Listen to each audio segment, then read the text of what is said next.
നമസ്തേ. ഇന്നത്തെ വീഡിയോയിൽ പറയാൻ ഉദ്ദേശിക്കുന്നൊരു കാര്യം, നമ്മളുടെയൊക്കെ ഒരു സങ്കല്പമാണ് ഒരു ഭവനം. അപ്പോഴേ ഗ്രഹനായകിയുടെ നക്ഷത്രപ്രകാരം പോയി നേരം കുറിപ്പടി എടുത്ത് യഥാവിധി അനുസരിച്ചുള്ള രീതിയിലുള്ള പൂജാതി കർമ്മ കാര്യങ്ങളുമൊക്കെ ചെയ്ത് സ്ഥാനം കണ്ട് കല്ലിടിയിൽ മറ്റുള്ള പൂജാതി കർമ്മത്തോടു കൂടി തന്നെ ചെയ്തു മാറി കാലക്രമേണ അതിൻ്റെ പുനരുദ്ധാരണ പ്രവർത്തനത്തിലോട്ട് പോകാൻ പറ്റാത്ത വിധം കാലങ്ങളോളം അത് നിലച്ച് കിടക്കേണ്ട ഒരു സന്ദർഭം ഉണ്ടാവുന്ന ഒരു പരിപാടി പല സ്ഥലങ്ങളിലും അത് കേട്ടും കണ്ടും വരുന്നതായിട്ട് നമുക്ക് ബോധ്യമുണ്ട്. ഈ കാലങ്ങളോളം തടസ്സപ്പെട്ട് കിടക്കാൻ നേരത്ത് എങ്ങനെയെങ്കിലും കുറച്ച് സാമ്പത്തികം ഒപ്പിച്ച് വീണ്ടും അതിൻ്റെ മുകളിലോട്ടാണ് കെട്ടിക്കൊണ്ടു പോകുന്നത്.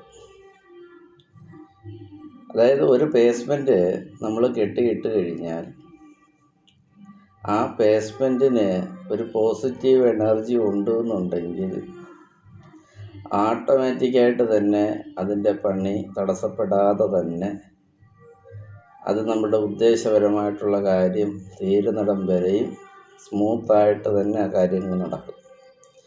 അതിന് സാമ്പത്തികപരമായിട്ടുള്ള കാര്യങ്ങളായാലും കടമായാലും ചെന്ന് നമ്മൾ ചോദിച്ചാൽ നമ്മൾക്കത് കിട്ടുകയും നമ്മൾ പോലും അറിയാതെ ആ വീട് പണി നടക്കുകയും ചെയ്യും. എന്നാൽ ഈ കാലദോഷം വന്ന് പേസ്മെൻറ്റും കെട്ടി കാട് കയറി കിടക്കുന്നതിനകത്ത് എങ്ങനെയെങ്കിലും സാമ്പത്തികം ഒപ്പിച്ച് കൊണ്ടുവന്ന് വീണ്ടും അതിൻ്റെ മുകളിലോട്ടാണ് കെട്ടിപ്പോകുന്നത്. ഇവിടെ എന്താ സംഭവിക്കുന്നത്? ആറിയ കഞ്ഞി പഴങ്കഞ്ഞി എന്നുള്ളൊരവസ്ഥയാണ്. പഴങ്കഞ്ഞിയാണ് അടിയിലിട്ടിട്ട് വീണ്ടും മേളിലോട്ട് പുതിയ ചൂട് കഞ്ഞി കോരി ഒഴിക്കാൻ ശ്രമിക്കുന്നത്. അങ്ങനെ പോകാൻ നേരത്ത് ആ വീടിന് ഭാവിയിൽ ഒരു നിലനിൽപ്പുണ്ടാകുന്നതല്ല. പല പല പല പല പ്രശ്നങ്ങളും അതിനുള്ള സാങ്കേതിക കാരണങ്ങളാൽ അസുഖങ്ങളിലേക്ക് തന്നെ പോവുകയും ഭാവിയിൽ കടം കയറി അത് പിന്നെ ഡിസ്പോസ് ചെയ്യേണ്ട ഒരു അവസ്ഥയിലേട്ടായിട്ട് മാറും.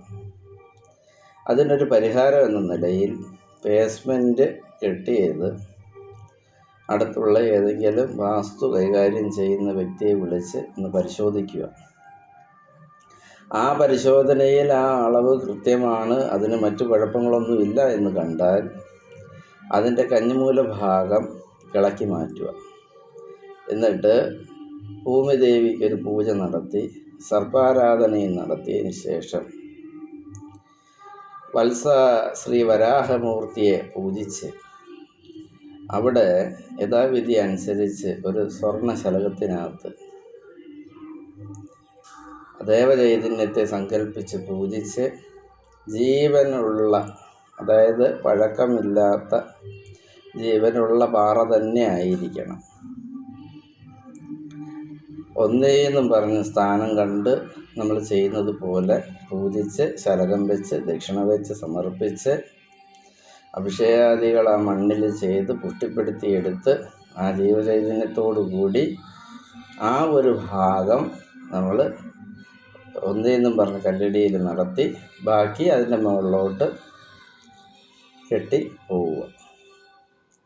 ഇതാണ് അതിൻ്റെ ഒരു ഉത്തമപരമായിട്ടുള്ളൊരു പരിഹാരം. ഞാനിത് പറയാൻ കാരണം, ഇതെൻ്റെ ചിന്തയിൽ ഇങ്ങനൊരു കാര്യം, എൻ്റെ ധ്യാനപരമായിട്ടുള്ള ചിന്തയിൽ എനിക്കത് തോന്നി. ഒരു 10-20 വീടുകൾ